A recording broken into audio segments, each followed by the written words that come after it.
С вами Лесная фея, и мы начинаем сейчас утренний уход. Утренний уход за лицом, утренний уход за кожей. Будете делать 2-3 раза в неделю. Похоже, погода уже сказывается, видите, на моих голосовых связках.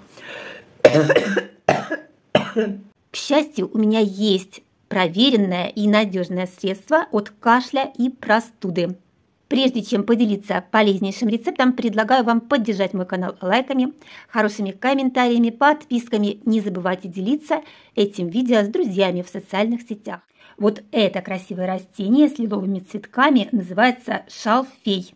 В переводе с латинского это означает трава, благополучия и здоровья. Цветки и листья шалфея содержат эфирные масла, дубильные вещества и целый ряд полезных жирных кислот.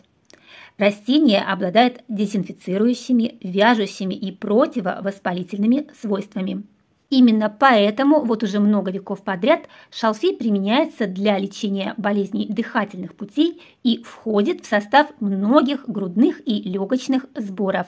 У меня шалфей домашний, выращенный на собственном огороде, но эту лекарственную траву можно купить в любой аптеке без рецепта.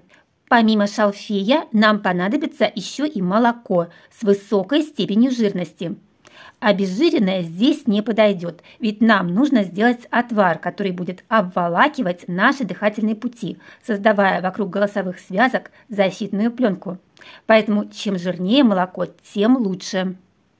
Молочный отвар шалфея является универсальным средством, которое используется как для профилактики, так и для лечения ОРВИ и всевозможных воспалений дыхательных путей.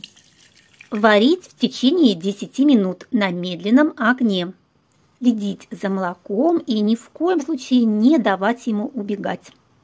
Цвет отвара буквально на глазах меняется, он становится все более и более насыщенным, и это означает, что трава отдает ему свои лечебные свойства.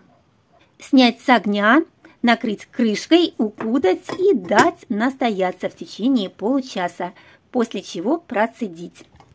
Молочный отвар шалфея или шалфейное молоко – это один из самых моих любимых напитков.